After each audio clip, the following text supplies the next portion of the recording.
हरे कृष्णा।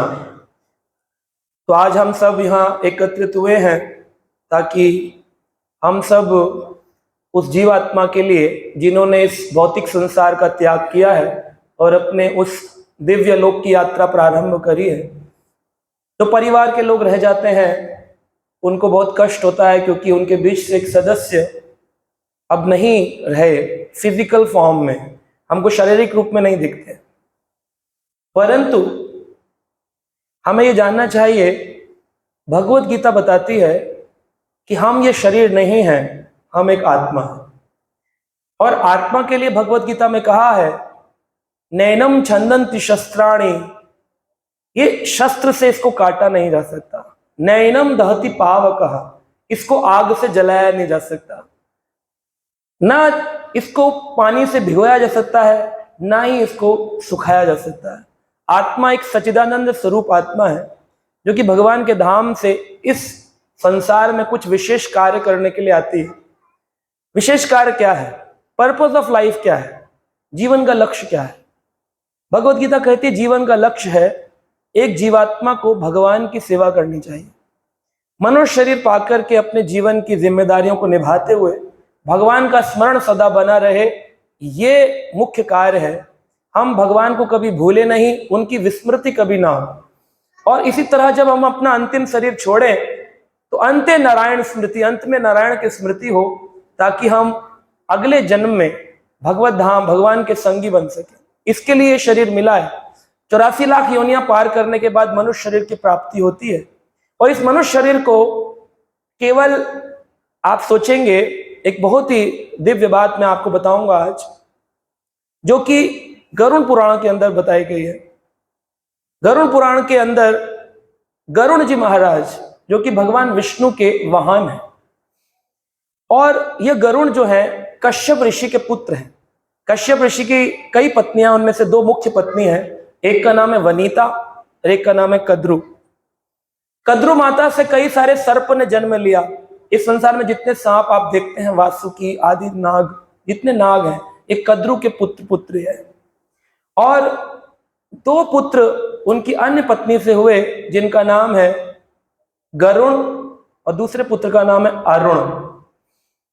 तो जो अरुण है, ये सूर्यदेव भगवान के सारथी हैं।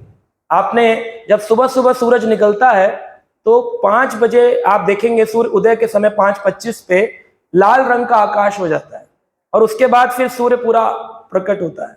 तो जब ये लाल रंग का आकाश होता है, लोग बोलते हैं अरुण उदय हुआ है, अरुण लालिमा। तो ये अरुण कौन है? सूर्य के सारथी हैं। और ये अंडे से उत्पन्न हुए। और अरुण जब उत्पन्न होने से पहले ही विनीता माता ने जल्दीबाजी कर दी और जल्दीबाजी करके अंडे को तोड़ दिया। तो अरुण पंगु हैं, उनके टांगे सही रूप से काम नहीं करती हैं। तब दूसरा पुत्र जो अंडे से उत्पन्न हुआ, उसका नाम गरुण है। गरुण ने बहुत तपस्या करी भगवान विष्णु की। और भगवान विष्णु की तपस्या क्यों करी? क्योंकि कद्रु माता ने उनके साथ एक छल किया, अपनी बहन के साथ, विनीता के साथ। कद्रु ने एक बार श्वेत द्वीप में एक घोड़ा दिखाया जो कि सफेद रंग का था, और अपनी बहन से पूछा, तुमने क्या वो घोड़ा देखा? कहती है, देखा तो। उसकी पूंछ देखी? कहा वो ध्यान से नहीं देखी। कहा अजीब घोड़ा था, घोड़ा सफेद रंग का था पर पूंछ काली थी। कह ऐसा कैसे हो सकता है? बोले कल फिर जाएंगे और देखकर आएंगे कि पूंछ किस रंग की है। तो जब इस प्रकार प्रश्न किया, बोले अगर तुम हार गई तो मेरी दासी बनोगी, और अगर तुम जीत गई तो मैं तुम्हारी दासी बनूंगी। कद्रु ने इस प्रकार शर्त लगाई। अगले दिन दोनों ही रमण द्वीप में गई। वहां पर पुनः वो घोड़ा नजर आया। इस बार उन्होंने अपने पुत्र सर्पों से कहा, इस घोड़े की पूंछ पर चिपक जाओ। और सारी घोड़े की पूंछ पर चिपक गए, और दूर से देखने पर ऐसा लगा सफेद घोड़ा है लेकिन पूंछ काली है। ऐसा कहकर उन्होंने वनीता को अपनी दासी बना लिया। तो जो गरुण देव प्रकट हुए तो उनकी मां ने कहा, मैं ये चाहती हूं कि इसकी दासी भाव से मैं मुक्त हो जाऊं, पुत्र कुछ ऐसा कार्य करो। और जो ये विषैले सांप हैं, इन्होंने पूरी जगह विष ही विष फैला रखा है। तो कद्रु ने कहा, अगर तुम स्वर्ग लोक जाकर के स्वर्ग लोक का अमृत कलश ले आओ और मेरे पुत्रों को पिला दो, तो मेरे सर्प जो हैं वो अमर हो जाएंगे, और फिर मैं तुम्हारी मां को तुम दासी भाव से मुक्त कर दूंगी। इस भावना से गरुण देव ने विष्णु भगवान की तपस्या प्रारंभ करी। खूब तपस्या करने पर भगवान विष्णु प्रसन्न हुए और गरुण से उन्होंने कई सारे वरदान प्रदान किए, जिसमें से पहला वरदान उन्होंने दिया, तुम्हारी मां को कद्रु के चंगुल से मुक्त कर दूंगा। दूसरा उन्होंने कहा, स्वर्ग जाके अमृत कलश इंद्र से तुम प्राप्त कर सकते हो और उस अमृत कलश को अपनी सौतेली मां कद्रु को प्रदान करके अपनी मां को तुम दासता भाव से मुक्त कर सकते हो। तीसरा कहा, मैं तुम्हें दिव्य प्रश्न का उत्तर देने को तैयार हूं, अगर तुम्हारे कोई दिव्य प्रश्न हो तो मैं तुम्हें उसका उत्तर दूंगा। तब उन्होंने कई सारे दिव्य प्रश्न पूछे। एक व्यक्ति जिसकी मृत्यु हो जाती है, उसके परिवार को क्या करना चाहिए। अब गरुण ने जब ये प्रश्न पूछे और विष्णु भगवान ने उत्तर दिए, तो भगवान ने कहा, आने वाले समय में यह सारा ज्ञान तुम्हारे ही नाम से जाना जाएगा। और बाद में वेदव्यास जी ने एक पुराण की रचना करी, जिस पुराण में उसका नाम गरुण पुराण रखा गया।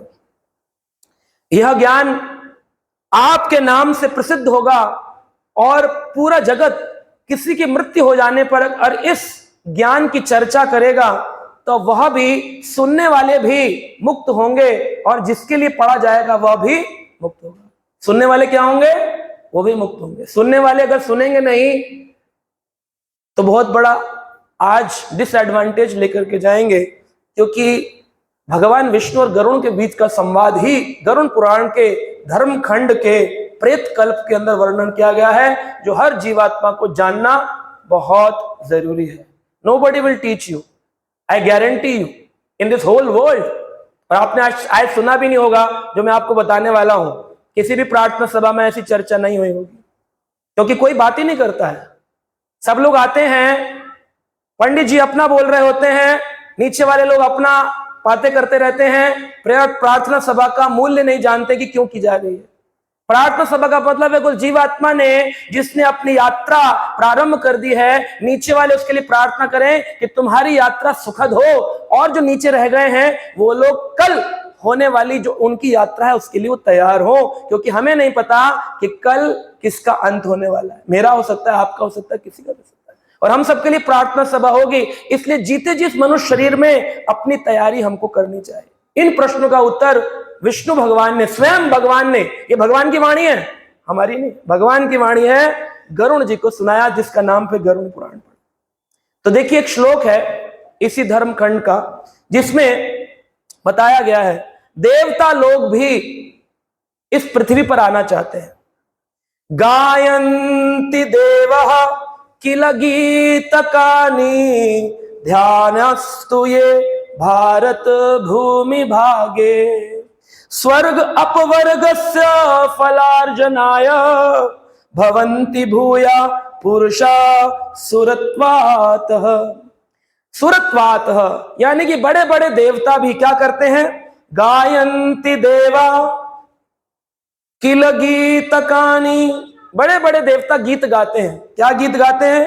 ध्यायन्तु ये भारत भूमि भागे, कि देवता कहते हैं हमारा जन्म पृथ्वी पर हो और पृथ्वी में भी भारत में हो। आज भी अगर रिसर्च करी जाए, मैंने बहुत साल रिसर्च, मार्केट रिसर्च करी है, वर्ल्ड रिसर्च किया है, फार्मा रिसर्च करी है, मेंटल केसेस हैंडल किए हैं, लोगों की मेंटलिटी को रीड किया है, बड़े बड़े डॉक्टर्स के साथ काम किया है वर्ल्ड में। यह पता चलता है संसार में 90% लोग डिप्रेशन के शिकार हैं। इस समय वर्ल्ड की सबसे ज्यादा बिकने वाली गोली है, उसका नाम है एंटी डिप्रेसेंट मेडिसिन। आपसे भी पूछा जाएगा, अगर 5 मिनट आपसे बात करूंगा, आप में से मैं निकाल दूंगा हर व्यक्ति किसी न किसी चिंता से ग्रसित होगा। कोई किसी के चले जाने से, कोई किसी की प्रॉपर्टी के कारण, कोई अपनी पत्नी के कारण, कोई ससुराल वालों के कारण, कोई मायके वालों के कारण, हर व्यक्ति, कोई कॉलेज के कारण, कोई विदेश ना जाने के कारण, कोई विदेश जाने के कारण, कोई वीजा अप्लाई ना होने के कारण, किसी का वीजा वापस इंडिया का ना मिलने के कारण, हर व्यक्ति वर्ल्ड में डिप्रेशन में है। ये वर्ल्ड सर्वे है, सबसे बड़ी दवाई है एंटी डिप्रेशन। आप लोग भी खाते होंगे, कई लोग नींद की गोली, टेंशन फ्री होने के लिए पेन किलर खाते होंगे, लेकिन आपसे बोला जाए भगवान की शरण में जाओ तो आप लोगों को पता नहीं चला, बोले अरे भगवान की क्या जरूरत है। तो यहां पर गरुण पुराण के अंदर बताया है कि जो व्यक्ति बड़े बड़ा देवता बनकर, हम लोग इतना स्वर्गवासी हो गए, ऊपर के लोग स्वर्ग में जाने के बाद भी देवता लोग प्रार्थना कर रहे हैं, गायन्ति देवः किल गीतकानि, हम लोग गीत गा रहे हैं क्या, ध्यायस्तु ये भारत भूमि भागे, हमारा जन्म भारत में हो जाए।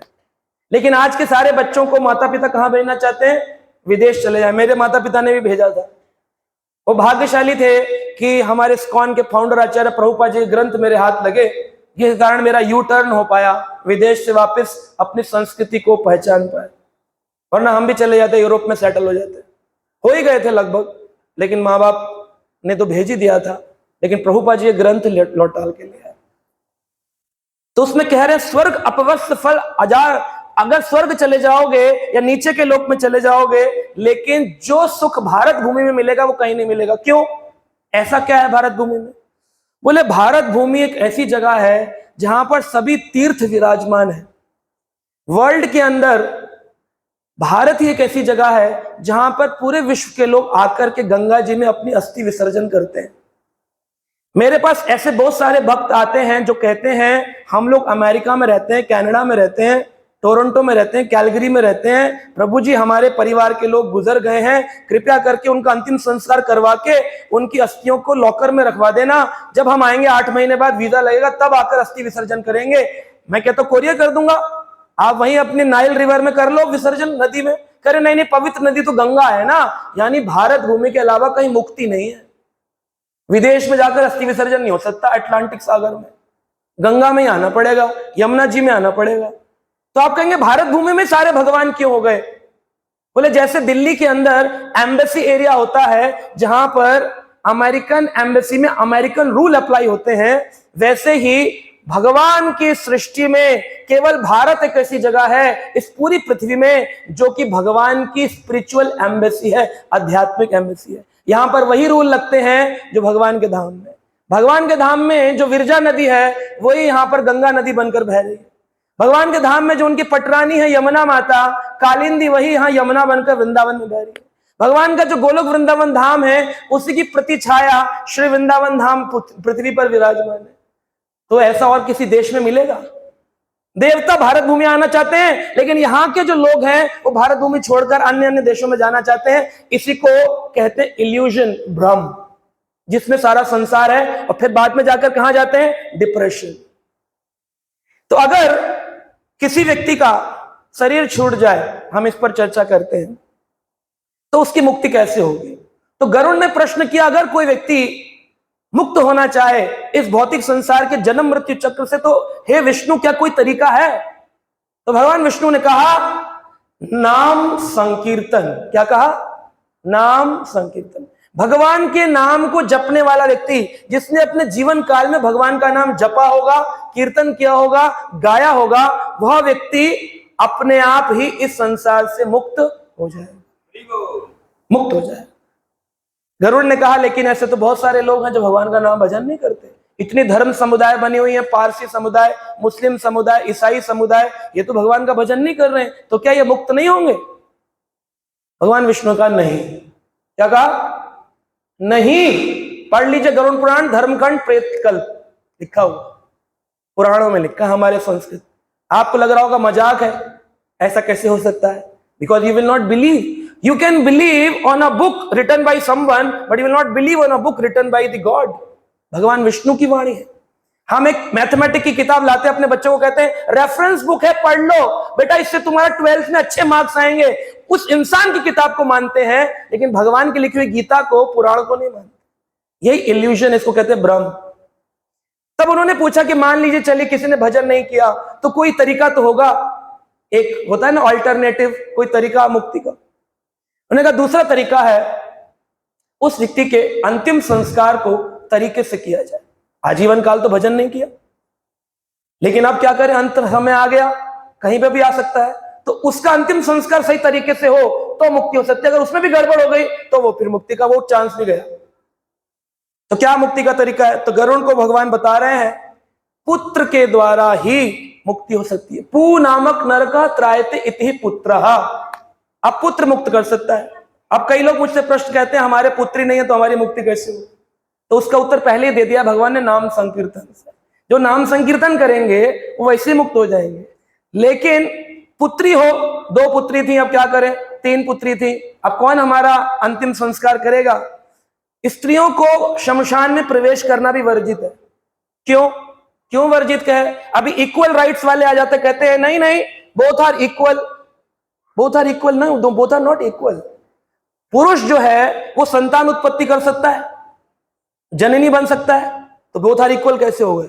एक जननी कर सकती है, दूसरी जननी नहीं कर सकता है। ये शमशान जा सकता है, वो शमशान नहीं जा सकती, सिंपल। किसी के लिए कोई लॉ है, किसी के लिए कोई लॉ है। Both are not equal. अगर इक्वल है तो पुरुषों से कहें संतान उत्पन्न करे, पुरुष तो नहीं कर सकता। तो इसी प्रकार से ये वाद विवाद के विषय हैं। अगर हम सांस्कृतिक शास्त्र को पढ़ेंगे तो हम समझेंगे कि माताओं को क्यों मना किया गया। साइंटिफिक रीजन क्या है? साइंटिफिक रीजन है कि हमारे शरीर के अंदर जो बाल होते हैं उनके अंदर सबसे ज्यादा कीटाणु होते हैं। इसीलिए हम कहीं से भी आते हैं, खेल कर आए, गंदगी से आए, पसीने से आए, तो कहते हैं नहा लो। नहाने से क्या होता है कि साफ हो जाते हैं, क्लीन हो जाते हैं। अब जब व्यक्ति मरता है तो उस व्यक्ति के शरीर में बहुत सारे कीटाणु शरीर से निकलकर भागते हैं। जैसे आत्मा निकली, सारे स्मॉल बैक्टीरिया निकलकर भागेंगे। अब जो भागेंगे, जो उनका अंतिम क्रिया का कार्य कर रहे हैं, उन लोगों के बालों में जाकर वो बैठ जाएंगे। और इसीलिए अंतिम क्रिया के बाद जैसे ही शमशान में अग्नि लगाई, अग्नि लगाने से पहले उस व्यक्ति को जो अंतिम संस्कार कर रहा है अपने बालों का मुंडन करना पड़ता, ताकि कोई पाप कीटाणु उसके बाल में ना रहे। लेकिन स्त्री कर सकती है क्या? उसके तो केश ही उसकी सुंदरता है। इसलिए शास्त्रों में कई सारे नियम बहुत सारे साइंटिफिक सोच के बनाए गए कि स्त्री तो अपने बाल मुंडन नहीं कर पाएगी, इसको गेट के बाहर रखो, वहां जा सकती है अंतिम यात्रा में, लेकिन शमशान के गेट में प्रवेश नहीं कर सकती। एक भगवान विष्णु ने गरुड़ को बताया। अगर पुत्री हो तो क्या करें? बोले पुत्री का अगर बाद में विवाह होकर उसका पुत्र हो गया, वह अपने नाना का श्राद्ध कर्म अंतिम संस्कार कर सकता है। लेकिन अगर किसी ऐसी हालत हो कि पुत्र नहीं है, कजिन भी नहीं है, फैमिली में कोई पुत्र नहीं है, कोई चाचा का लड़का, चाची का लड़का कोई नहीं है, कजिन ब्रदर ही नहीं है, ऐसी अवस्था में कौन करेगा? बोले पुत्री है, पुत्री का विवाह नहीं हुआ है, फिर क्या करें? तो लास्ट में ऑप्शन दिया है, लास्ट 10 ऑप्शन के बाद भगवान विष्णु ने कहा फिर वो स्त्री राजा के पास जाए, जो उस एरिया का राजा यानी लीडर, नेता होते हैं ना, काउंसिलर जो भी होते हैं, वो व्यक्ति करेगा। बोले अगर राजा भी ना हो, ऐसी जगह हो, बोले तो फिर गुरु के पास जाना चाहिए, वहां कोई पंडित कोई गुरु होगा वह करेगा। बोले अगर वो भी ना हो, ऐसी स्थिति उत्पन्न हो जाए कि कोई है ही नहीं, अकेला ही मतलब व्यक्ति है, तब उन्होंने कहा ऐसी अवस्था में फिर वो स्त्री कर सकती है, लेकिन वो प्रधानता नहीं है। पूरे कैटेगरी बताएगी 1 2 3 4। तब उन्होंने बोला कि कंधा देने वाला व्यक्ति पुत्र हो, पौत्र हो या लड़की का पुत्र हो, इस प्रकार से कर सकते हैं। जैसे ही शरीर से आत्मा यानी व्यक्ति निकलता है, वो आसक्त होता है अपने शरीर से और वो पुनः उसमें प्रवेश करने का प्रयास करता है। शरीर भगवान कृपा करते, भगवान ने कहा मैं कृपा करके उस व्यक्ति को रोग देता हूं। रोग देने से वह व्यक्ति के परिवार के लोग पहले से ही थोड़ा समझदार हो जाते हैं कि अरे रोगी थे, चलो कष्ट तो खत्म हो गए। इस तरह से उनका मेंटल एबिलिटी मैनेज होती है। अगर रोग ना हो, स्वस्थ व्यक्ति चला जाए तो परिवार को सहन नहीं होगा। इसलिए भगवान कहते हैं मैं ऐसी महत कृपा करता हूं, उस व्यक्ति के कुछ काल के लिए उसको रोग प्रदान करता हूं। यह भी भगवान विष्णु ने गरुड़ को बताया। वो कहते हैं कि जिस स्थान पर शरीर छूटे उस स्थान पर गौमूत्र से, गोबर से या फिर गंगा जल से लेपन होना चाहिए। उसके बाद शव को बिस्तर से नीचे उतारकर पृथ्वी पर लेटा देना चाहिए। 6 चीजें संसार में मुक्ति प्रदान करती हैं, भगवान ने कहा। पहली है विष्णु भगवान की भक्ति। अगर कोई भक्ति करता हो, भजन करता हो, उसको बहुत सारी क्रियाओं की आवश्यकता नहीं रहती है। दूसरा, एकादशी का व्रत करता हो, जो अपने पूरे जीवन एकादशी, 2 एकादशी आती महीने में व्रत करता हो। तीसरा, गीता का पाठ करता हो। चौथा, तुलसी सेवन करता हो। 5वां, उस व्यक्ति ने ब्राह्मणों की सेवा करी हो अपने जीवन काल में। और छठा, गौ माता की सेवा करी हो। अगर उसने ये 6 काम किए हो, आसरे दुर्ग संसारे षटपदी मुक्तिदायिनी, ये 6 चीजें उसको मुक्ति प्रदान कर सकती। देव योग से जब रोग उत्पन्न होता है, उसका बल शिथिल होने लगता है, भगवान कहते हैं 1 करोड़ बिच्छू डंक मारे, एक बिच्छू डंक मारे तो सूज जाता है। आपने किसी ने अनुभव नहीं किया होगा, सांप के दंश से भी ज्यादा जहरीला होता, मरता भी नहीं है और ऐसा लगता है मर गया व्यक्ति, इतना जोर का आदमी को सूजन होती है एक बिच्छू के काटने से। 1 करोड़ बिच्छू काटे, इतना दर्द होता है जब आत्मा और शरीर यानी हम अपनी बॉडी से अलग होते हैं। 1 करोड़ बिच्छू काटे, इतना दर्द होता है। अब इस दर्द को 2 भाग में बांटा गया, एक है सुखपूर्वक शरीर का त्याग और एक है दुखपूर्वक शरीर का त्याग। जिस व्यक्ति ने अपने जीवन काल में भजन किया हो, जिस व्यक्ति ने कभी झूठ ना बोला हो, जो व्यक्ति आस्तिक हो यानी भगवान के मंदिर जाता हो, जो व्यक्ति श्रद्धावान हो भगवान को लेके, जिस व्यक्ति ने ईर्ष्या द्वेष से अपने को दूर रखा हो, सभी परिवार के लोगों से प्रेम करता हो, ऐसा व्यक्ति सुखपूर्वक शरीर से अलग हो सकता है।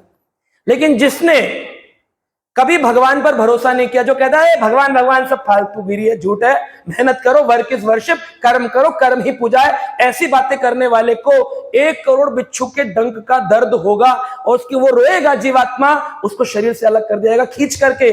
3 यमदूत आएंगे, मनसा वाचा कर्मणा, मन से जो पाप किए, कर्म से जो पाप किए और वचनों से जो पाप किए, क्रंदन करते हुए आत्मा को यमदूत छोड़ देंगे और कहेंगे अब हम 13 दिन बाद आएंगे तुमको लेने के लिए। 13 दिन तक वह जीवात्मा उसी स्थान पर रहेगी और वह अपने घर की छत पर जाएगा, नीचे आएगा।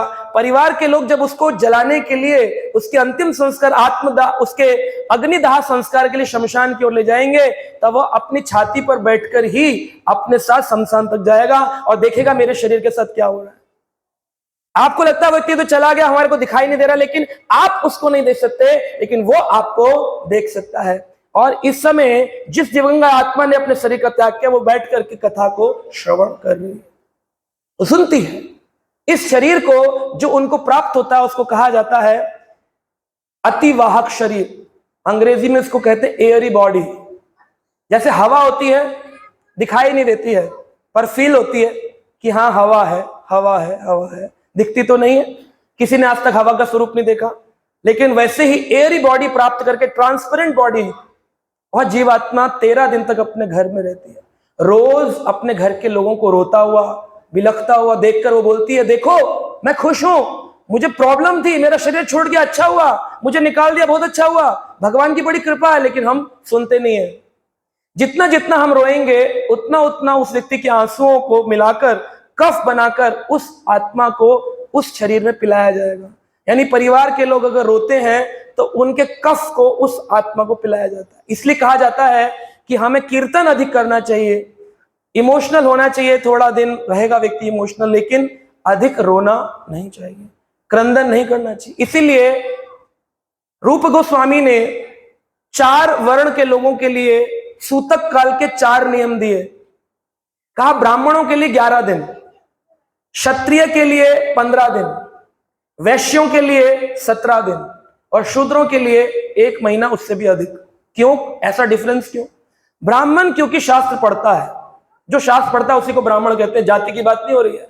जो शास्त्र पढ़ता है उसे ब्राह्मण कहते हैं। अगर कोई जाति से ब्राह्मण और शास्त्र ना पढ़ता हो तो वो शूद्र ही होता है। ब्राह्मण जो होता है वो अपने गीता पढ़ के 11 दिन में अपने दुख से बाहर आ जाता है कि जीवात्मा का जो हुआ भगवान की इच्छा से जो हुआ वो हुआ, ठीक हुआ।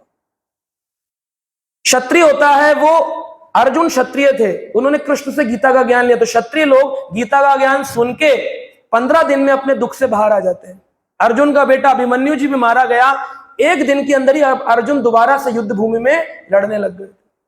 वैश्य लोग, जो बिजनेस लोग होते हैं, वो लोग वैश्य परिवार के लोग, उनको 17 दिन का समय दिया, 17 दिन में अपने दुख से बाहर आ जाओ, इससे ज्यादा नहीं। और जो शूद्र है वो महीने महीने साल साल रोते रहते हैं, हाय हाय हाय हाय, क्योंकि उनके पास वह ये सोचते हैं कि कोई मर गया। लेकिन गीता कहती है जातस ही ध्रुवम मृत्यु, जिसने जन्म लिया उसकी मृत्यु तो निश्चित है। आज मैं ये बात बोल रहा हूं, ऐसा नहीं कि मैं शाश्वत काल तक रहूंगा। ब्रह्मा जी भी जो सृष्टि के रचयिता हैं, उनको भी एक काल के बाद शरीर छोड़ना पड़ता है। तो इस प्रकार यहां पर वर्णन किया गया कि आत्मा जाती है, हर रोज उसके लिए पिंडदान होना चाहिए। तो मैं आपको बता देता हूं किस प्रकार से पिंडदान की क्रिया बताई गई है।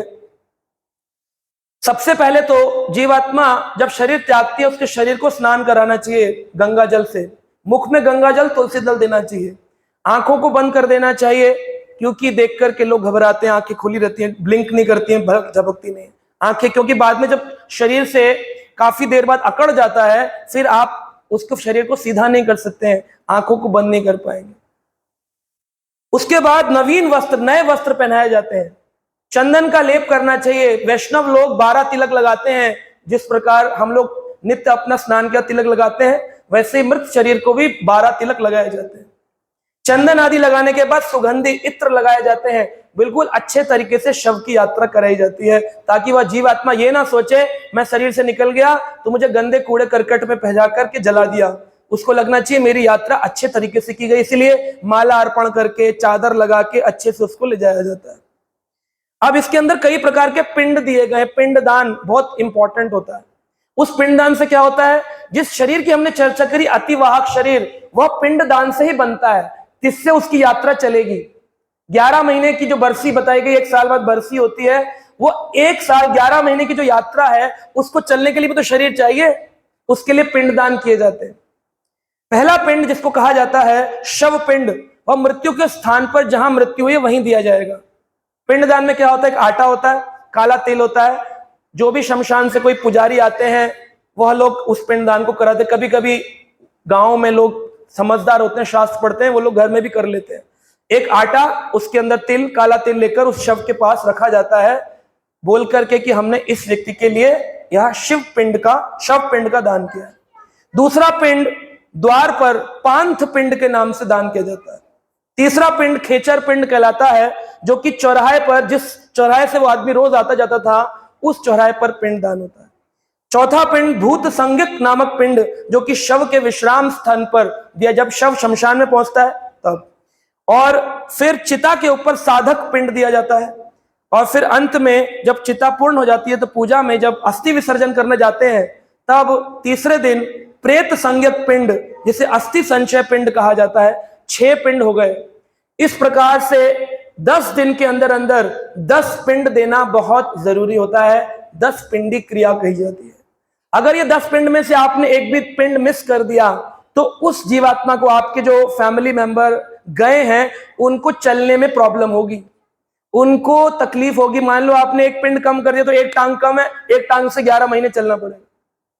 आपने उनको मुख पिंड नहीं दिया तो ऐसे 10 पिंड किसी से भी पूछ करके, ये सब लोगों को रजिस्टर करना चाहिए। परिवार में किसी का भी हो, उसकी कम से कम अंतिम यात्रा तो अच्छी कर दे, इतना तो कर सकते हैं। हमारे शास्त्रों में 16 संस्कार लिखे हैं, जन्म से लेकर अंतिम संस्कार को भी एक संस्कार कहा गया है। संस्कार शब्द का अर्थ है शुद्धि, प्यूरिफिकेशन।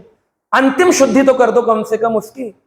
पूरा जीवन तो हम उसको नहीं क्षमा जा पाए, लेकिन कम से कम अंत में तो उसकी शुद्धि करनी चाहिए। इस प्रकार से जब शरीर को नीचे उतारा जाता है, चिता के ऊपर डालते हैं, तो उसका सिर दक्षिण दिशा की ओर होना चाहिए।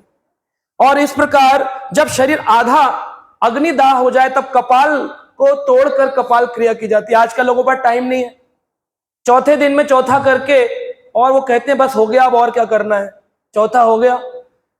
गरुड़ पुराण में चौथे का कोई नियम नहीं लिखा गया, चौथे का कोई नियम नहीं है। जो व्यक्ति चौथा करके सोचते हैं मुक्त हो गए, इनको प्रेत बनकर वह जीवात्मा पूरा जीवन पितृदोष और प्रेत का लक्षण इनके जीवन में, इनकी नौकरी, बिजनेस, सब में तकलीफें आएंगी। हमेशा 10 दिन की शुद्धि है, 10 दिन से पहले शुद्धि नहीं होती है। 10 दिन हो जाने के बाद यज्ञ किया जाता है घर के अंदर। यज्ञ हो जाने के बाद एकादश पिंड किया जाता है 11वें दिन। और उसके बाद द्वादशी या त्रयोदशी, जिसे 12वीं या 13वीं कहते हैं, 13वीं में सभी ब्राह्मणों को बुलाकर पद दान दिए जाते हैं। 8 प्रकार के दान का वर्णन शास्त्र में किया गया है। कौन कौन से 8 दान है ये बता रहे हैं। छत्र का दान यानी अम्ब्रेला, जूते का दान, जो चप्पल जूता कुछ भी हो सकता है। तीसरा है वस्त्र का दान। चौथा है कमंडल यानी लोटा, कमंडल, पात्र कुछ भी दे सकते हैं। आसन, बैठने का, जिसपे ध्यान किया जाता है। और साथ में खाना बनाने के कुछ बर्तन, जिन्हें बर्तन या पात्र कहते हैं। भोजन पदार्थ जैसे चावल, दाल, सब्जी, ये दे सकते हैं। और पंखा, फैन। ये क्यों दिया जाता है? ये किसी मंदिर में नहीं दिया जाता। आप सोचे किसी मंदिर में दिया जाएगा, नहीं। गरुड़ पुराण कहती है 2 प्रकार के ब्राह्मण हैं। एक ब्राह्मण जो भगवान की भक्ति और पूजन में लगे होते हैं, और दूसरे होते हैं महाब्राह्मण जो कि शव का भोजन स्वीकार कर सकते हैं। तो मंदिर में ब्राह्मण और वैष्णव जो होते हैं उनको ये दान नहीं दिया जाता। कई बार जब मैं ऐसा बोलता हूं तो लोग वीडियोस में कमेंट करते हैं अपने दान के लिए ऐसी बातें बोल रहे हैं। तो मैं उन लोगों को ये बोल देना चाहता हूं कि मैं ऐसा कोई दान स्वीकार नहीं करता, क्योंकि यह दान महाब्राह्मण को दिया जाता है जिसका प्रवेश घर में वर्जित होता है। घर में वो महाब्राह्मण एंट्री नहीं कर सकता। उसको दान देने के लिए आपको शमशान के बाहर या किसी पार्क में या किसी मंदिर के बाहर बुलाकर, वो मंदिर में भी नहीं प्रवेश करेगा, वो महाब्राह्मण होता है। उसका कर्म ही है मृत व्यक्ति के पूजन, द्वादश पूजन पर उसके दान को स्वीकार करना। तब ये 8 पद उसको दान किए जाते हैं। घर में जब हम 13वीं करेंगे तब हम वैष्णवों को बुलाते हैं, कीर्तन करते हैं, कथा करते हैं। सबसे बड़ी मुक्ति की कथा है, भक्ति सिद्धांत सरस्वती ठाकुर कहते थे भागवत कथा। भागवत कथा का आयोजन कराना चाहिए उस मृत व्यक्ति की मुक्ति के लिए। अगर किसी क्रिया में कोई गड़बड़ हो गई तो केवल और केवल भागवत कथा उस व्यक्ति को पूर्ण रूप से मुक्त कर सकती है, जिसका उदाहरण हम सुनते हैं गौकर्ण ने अपने भाई धुंधकारी की मुक्ति भागवत कथा से कराई थी। तो ऐसे प्रमाण, शास्त्रिक प्रमाण है। पिंडदान क्यों जरूरी है? भगवान राम ने दशरथ महाराज का पिंडदान किया था। हम सुनते हैं श्री चैतन्य महाप्रभु ने गया में जाकर अपने पिताजी जगन्नाथ मिश्र का पिंडदान गया में, विष्णु गया में जाकर किया, और वहीं उनके गुरु ईश्वरपुरी पाद उनको मिले थे। तो इन सब की बहुत ही आवश्यकता है। आत्मा के जब यात्रा प्रारंभ होती है तो 11 महीने तक वह 13वीं के बाद एक क्रिया और इसमें रह गई जिसका नाम है सपिंडी क्रिया। यानी कि आपने अगर कभी ध्यान न दिया, वैसे ज्यादातर समाज में लोगों को ज्ञान है नहीं आजकल इलेक्ट्रॉनिक और गैजेट्स के जमाने के लोग ना तो पुराण पढ़ते हैं ना बिलीव करते हैं, और वो सोचते हैं एवरीथिंग इज बस मोबाइल, व्हाट्सएप ही सब कुछ है, बस यही है, फेसबुक ही सब कुछ है। ऐसा नहीं है। शास्त्र की दृष्टि से जब जाएंगे, गहरी बातों को पढ़ेंगे तब पता चलेगा कि हमारा जो भारत है ये सभी पूरे विश्व का ज्ञान का गुरु होता था। जो आज बोलते हैं राइट ब्रदर्स ने एरोप्लेन की बनाया था, पहला एरोप्लेन राइट ब्रदर ने बनाया था, वह भी गलत बात है।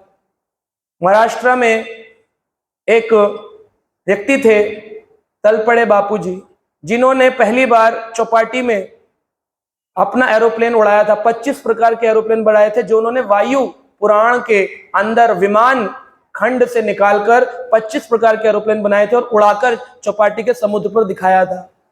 लेकिन वह चीज कभी छप नहीं पाई क्योंकि ब्रिटिश सरकार का रूल था, और ब्रिटिशर्स ने उस चीज को कॉपी करके विश्व में राइट ब्रदर्स के नाम पर एरोप्लेन दे दिया, जिसको पढ़कर हम सब बड़े हुए हैं कि राइट। आप अभी गूगल सर्च कर लीजिए, असलियत पता चल जाएगी आपको।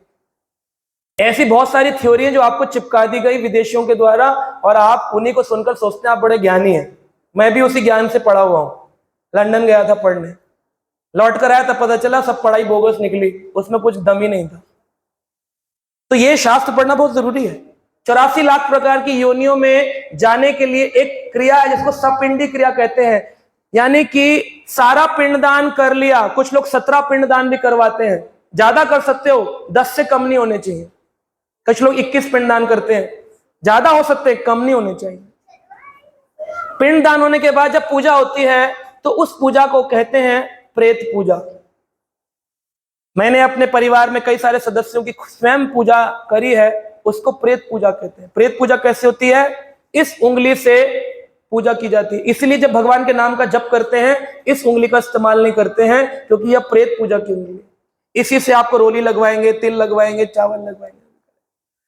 और सपिंडी क्रिया में क्या होता है कि आपकी जो पिंड बना के रखे जाते हैं उन्हीं के नाम लेकर, जैसे किसी व्यक्ति का शरीर छूटा तो कहेंगे प्रेत, उस व्यक्ति का नाम लें और प्रेत करके पूजा होगी। लेकिन जिस सपिंडी होगी, यानी आपके जो पूर्वज हैं, आपके दादी दादा माता पिता जो शरीर छोड़ चुके हैं, उनमें उस पिंड को मिक्स किया जाएगा और एक बॉल बना दी जाएगी कि अब ये पिंड इसमें मिल गया है, अब ये भी श्राद्ध का भोजन खाने के लिए रेडी है। तब उसको पितृ कह के पूजा की जाए। 13वें दिन पितृ पूजा होगी, पहले प्रेत पूजा होती है।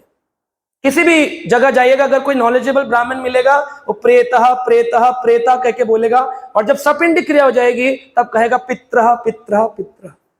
वरना पितृ नहीं बनते। आदमी कहता है पितृदोष, पितृदोष नहीं लगता है, ज्यादातर लोगों को प्रेत दोष लगा हुआ है, क्योंकि प्रेत मुक्ति नहीं हुए, परिवारों में घूम रहे हैं, भूख लग रही है, खाना मांग रहे हैं, उनके शरीर मुक्ति ने चौथा करके परिवार चला गया।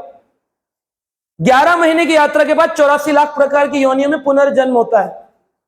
अगर आपको कुछ भी इच्छा बाकी रह गई, उसको पूरा करने के लिए पुनर्जन्म होगा। कुछ भी इच्छा, मेरे पास काश गाड़ी होती, काश बच्चे से मिल लेता, काश अपनी पत्नी को एक बात बोल देता, कोई भी एक इच्छा रह गई, पुनर्जन्म होगा। 4 प्रकार की योनियों में जन्म होता है। उदिबज, यानी कि पृथ्वी से अंकुरित होने वाले वृक्ष के रूप में उदिबज योनि, यानी पेड़ बनकर भी आना पड़ता है। भगवत गीता कहती है जो लोग कम कपड़े पहनकर सोचते हैं हम बहुत अच्छे लग रहे हैं, एडवांस लग रहे हैं, उन लोगों को वृक्ष बनकर अगली योनि में आना पड़ता है। उस योनि को उदिबज योनि कहते हैं। स्वेदज योनि होती है पसीने से उत्पन्न होने वाले जीव। आप कहेंगे पसीने से भी कोई जन्म लेता है? हमारे बालों के अंदर खुजली हो जाती है, बैक्टीरिया लीक पड़ जाती है, जुए पड़ जाते हैं, इस योनि को स्वेदज योनि कहते हैं, पसीने से उत्पन्न होने वाले जीव। तीसरे प्रकार का होता है अंडज योनि, यानी अंडे से उत्पन्न होने वाले पक्षी, मछलियां, कछुए, बहुत सारी जीव है। और पांचवी है, चौथी है जरायुज योनि। जरायुज होती है जो कि हम सब होते हैं मैमल्स, जो कि मां के गर्भ से पैदा होते हैं, मैमल। तो चाहे वो घोड़ा हो, गाय हो या स्त्री हो, उसके गर्भ से बच्चा पैदा होता है, उस योनि को जरायुज योनि कहते हैं। किस प्रकार की योनि किसको मिलती है? गरुड़ पुराण के अंदर एक बहुत बड़ा चैप्टर है, वह 7 दिन तक बोलता रहूंगा तब भी खत्म नहीं होगा। किस एक एक चीज बताएगी। लोग बोलते हैं ना ऐसा करने पे क्या होता है, आप जैसे पढ़ते हैं ना a+b² का फॉर्मूला ये हो गया, x+y ये हो गया, तो वो फॉर्मूले होते हैं ना, उसी पर पूरा ज्योमेट्री, एलजेब्रा सब चल रहा है। इस प्रकार फॉर्मूले लिखे हुए हैं गरुड़ पुराण में, ये कर्म करोगे तो ये योनि में जाना पड़ेगा। योनि भी डिफाइंड है। मैं आपको 2-4 चीजें एग्जाम्पल के रूप में बता रहा हूं। अगर किसी ब्राह्मण की हत्या करी है ना, बॉम्ब फेंक दिया, उसमें ब्राह्मण मर गया, या किसी ब्राह्मण के हम हत्या में एक भागीदार बन गए, तो अगले जन्म में उस व्यक्ति को ऊंट या सुअर की योनि में जाना पड़ता है। अगर किसी ने किसी के सोने की चोरी कर ली, जैसे अंगूठी गिर गई और चोरी करके रख ली, सोने की थी, चेन गिर गई या चेन स्नैचिंग कर ली, या किसी स्त्री ने दूसरी स्त्री की चेन गिर गई चुपके से पर्स में रख ली उठा के, स्वर्ण की चोरी करने पर उसको अगले जन्म में कीड़ा या पतंगा बनना पड़ता है। अगर फूल पत्ते चुराए, जैसे हम देखते हैं प्राय गार्डन में जाकर लोग फूल तोड़ लेते हैं, बड़ा सुंदर है, पत्ते तोड़ लेते हैं, अपने घर में फ्री में लाकर रख लेते हैं गुलदस्ते बनाकर। फूल और पत्ते की चोरी करने पर उसको अगले जन्म में छछूंदर का जन्म मिलता है। अगर किसी ने फल की चोरी करी, जैसे लोग बोलते हैं ना फल चोरी का फल तो बहुत मीठा होता है, अमरूद तोड़कर खाएंगे, आम तोड़कर खाएंगे, देहरादून में जाओ तो लीची तोड़कर खाते हैं, बंगाल में जाओ तो आम तोड़कर खाते हैं। फल की चोरी करने पर अगले जन्म में बंदर बनना पड़ता है।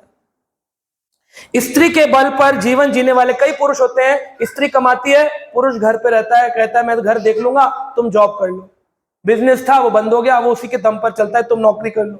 स्त्री के बल पर जो जीवन चलाते हैं उनको अगले जन्म में लंगड़ा बनना पड़ता है, यानी उनका एक पैर में उनको पोलियो होगा या कोई प्रॉब्लम होगी, डिसीज होगा। जो व्यक्ति किस दूसरे के धन को या जमीन को हड़प लेता, भाई भाइयों में होता है ना, उसकी जमीन हड़प लूं, अभी वो है नहीं, ऐसे भी करके कर लूं, जमीन या धन को हड़पने वाले व्यक्ति को अगले जन्म में आंखों से अंधा बनना पड़ता है। किसी कुमारी कन्या के साथ गलत व्यवहार करने पर उसके कौमार यौवन को तोड़ देना, उसको दोषित कर देने से अगले जन्म में उस व्यक्ति को नपुंसक योनि में जाना पड़ता है। हम देखते हैं रोड पर इतने सारे नपुंसक होते हैं, किन्नर जाति होती है, इसके पीछे का कारण भी शास्त्र में बताया गया। बहुत गहरा ज्ञान है एक एक योनि के बारे में। पुरुष कौन बनता है, स्त्री कौन बनता है, बड़ा आदमी कौन बनता है, काला रूप किसका है, गोरा रूप किसका है, किसको रंग काला, किसकी हाइट कम, किसकी हाइट ज्यादा, कौन से कर्म से हो रहा है, सारा कर्म का विधान है। हम सोचते हैं प्रोटीन एक्स पिएंगे तो बहुत अच्छी शरीर बन जाएगा, बीमारियां भी आ जाएंगी साथ में। ये शरीर तो पिछले जन्म के कर्म के अनुसार बन रहा है, बिगड़ रहा है। तो इस प्रकार इस अंतिम संस्कार की क्रियाओं में पिंडदान एक बहुत महत्वपूर्ण अंग है, जिससे ये जो वायु शरीर है, एयरी बॉडी, अतिवाहक शरीर, ये प्राप्त होता है। अब अतिवाहक शरीर प्राप्त होने पर इसमें कई सारी चीजें होती हैं ध्यान देने वाली। जब किसी व्यक्ति का शरीर छूटता है, अगर वो पंचक के समय छूटा है, हर महीने में 5 दिन पंचक आते हैं। हम लोगों ने भीष्म पंचक सुना होगा, डिवोटीज ने। लेकिन पंचक हर महीने आती, तो हमेशा कैलेंडर चेक करना चाहिए किसी की मृत्यु होने पर। अगर पंचक काल में मृत्यु हुई है और आपने अगर शरीर दाह कर दिया तो घर में 5 मृत्यु कॉन्टिन्यूसली होंगी एक के बाद। तो उस पंचक मृत्यु को रोकने के लिए नियम दिए हैं कि पढ़ लें, समझ लें, तो वहां जाकर एक जो अपनी घास से एक पुतला बनाते हैं और उस पुतले का दाह पहले होगा, फिर बाद में शव का दाह होगा। इसको पुतल दाह संस्कार कहते हैं। अगर एक्सीडेंटली किसी की डेथ हो गई है तो नारायण बलि यज्ञ किए बिना अगर उसका अंतिम संस्कार कर दिया तो फिर उसके घर में एक और एक्सीडेंटल डेथ होगी कॉन्टिन्यूसली। इस प्रकार से अगर 2 साल से कम के बच्चे की मृत्यु हो जाए तो उसको भूमि के अंदर या जल में डाला जाता है, उसका अंतिम संस्कार नहीं किया जाता। इस प्रकार के कई सारे नियम दिए गए हैं। अंतिम संस्कार करने के बाद, कपाल क्रिया करने के बाद, ताकि उसकी पुरानी मेमोरीज खत्म हो जाएं और जिस योनि में वो जाए उसकी मेमोरी वहां कंटिन्यू हो, क्योंकि अगर पूर्व काल का स्मरण रहा तो वह जीवात्मा नए शरीर में अपने परिवार से संबंध बना नहीं पाएगी। तो जब हम निकलते हैं वहां से, शमशान से, तो नीम, कच्चा नीम खाने के लिए बोलते हैं, पत्ते। उसको खाने से क्या होता है कि जो प्रेत आदि ऊपर आक्रमण करते हैं, क्योंकि उस शमशान में बहुत सारे प्रेत बींग्स रहती हैं, तो वो आक्रमण नहीं करती, कहती इसके मुंह में नीम कड़वा है, तो प्रेत नीम से चला जाता है। हल्दी, नीम, इस चीज से, गंगा जल, वो आता नीम के पास। तो पहले 10 दिन, 10 रात्रि बहुत मुख्य होती हैं। सपिंडी क्रिया करने के बाद, अतिवाहक शरीर के बाद, 11 महीने के बाद आत्मा 247 योजन पर डे, एक योजन में 12 किलोमीटर होते हैं, 247 योजन पर डे चलना पड़ेगा। आपने गाना भी सुना होगा, ना हाथी है ना घोड़े हैं, वहां पैदल ही जाना। पैर नहीं होंगे तो पैदल कैसे जाएंगे? तो अतिवाहक शरीर होता है। लोग बोलते हैं आत्मा का शरीर नहीं होता, तो फिर आत्मा को कष्ट कैसे होता है? उससे अतिवाहक शरीर, एयरी बॉडी, वायुज योनि कहते हैं, वह 11 महीने के लिए प्रदान की जाएगी। ट्रांसपेरेंट बॉडी, जो जैसे प्रेत का शरीर होता है, इसीलिए उसको प्रेत कहते हैं। 11 महीने चलेगा, 16 स्टेशन पार करेगा, 247 योजन पर डे वॉक करना पड़ेगा पर डे। आज तो वॉक करने में टेंशन होती है, फिर आत्मा को 247 योजन चलाना पड़ेगा। जितने 8 चीजें आपने दान करी हैं, छत्र, चप्पल आदि, उन सब से उसको हेल्प मिलती है। वो भोजन अगर आपने दिया है तो वह भोजन भी उसको मिलेगा, नहीं तो यम के दूत उसको दंड देते हैं कि तुम तो खुद खाना तुम्हारे परिवार ने दिया नहीं, तुम भी भूखे, अब तो खाओ, दंड है। और अपने हाथ में जो कोड़ा होता है उसको बहुत जोर जोर से मारते हैं, उस जीवन कष्ट होता है। अब जब आत्मा 11 महीने बाद निर्णायक स्थान पर पहुंचेगी तो यम के दूत उसको यमराज के सामने खड़ा करेंगे, चित्रगुप्त आदि के सामने। उसके पूरे जीवन के चरित्र चेक किया जाएगा। कभी मंदिर गया था, कभी हरे कृष्णा बोला था कि मुंह बंद करके बैठा था, खाली सोने गया था कि प्रार्थना सभा में प्रार्थना भी करी है, कुछ समझा कि खाली बस ऐसे ही दिखावे के लिए गया था।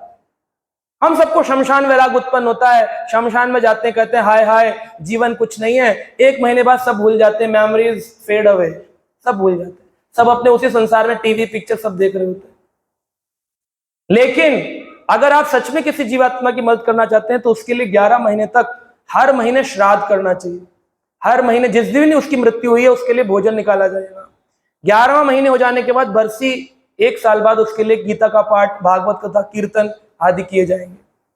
और अब यहां पर उसकी डिसीजन होगा, इसके कर्मों के अनुसार उसको शरीर प्रदान किया जाएगा। अगर उसके पुण्य ज्यादा होंगे तो उसको एक स्वर्गिक शरीर प्रदान करके स्वर्ग में देवता या अप्सरा बनाया जाएगा। अगर उसके पाप अधिक होंगे तो उसको पशु योनि में भेजा जाएगा। मैंने बताया आपको कौन कौन से पाप से कौन कौन से शरीर प्राप्त होते हैं।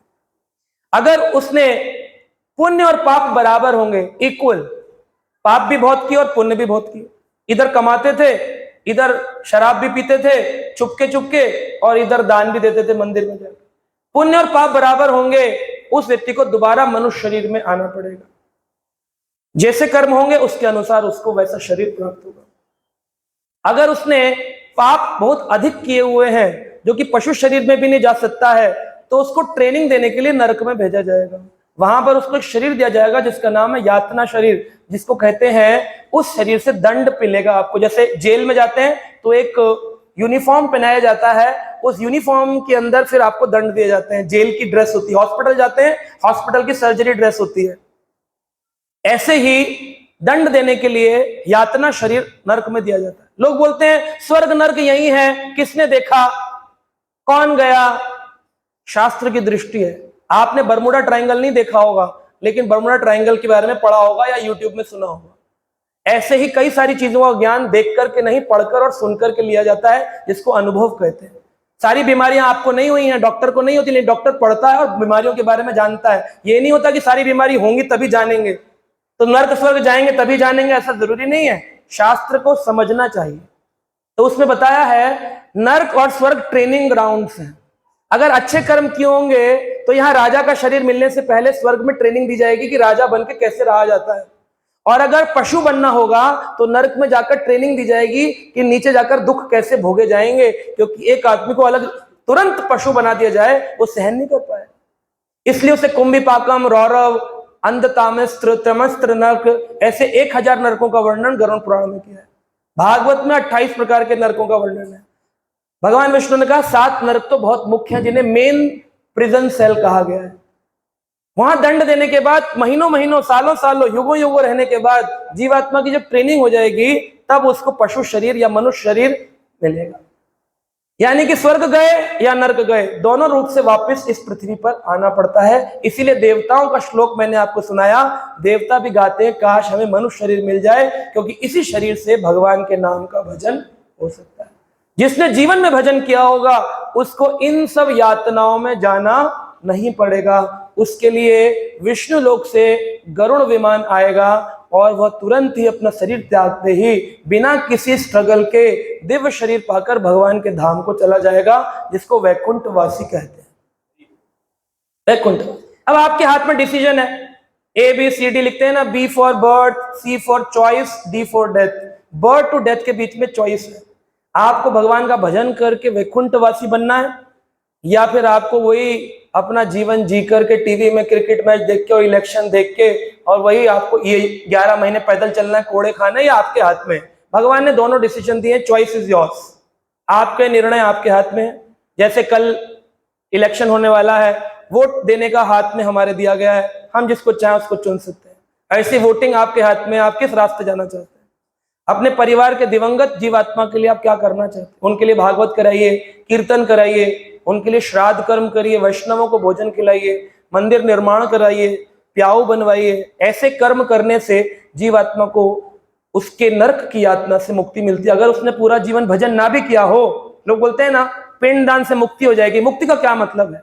मुक्ति का मतलब है कि नरक नहीं जाएगा, लेकिन पृथ्वी पर तो पुनः आना पड़ेगा। भगवान के धाम तो केवल वही जाते हैं जिन्होंने अपने पूरा जीवन भगवान के नाम का भजन किया होता है। हरे कृष्ण कृष्ण कृष्ण हरे हरे, हरे राम राम राम, यह मंत्र करना होता है।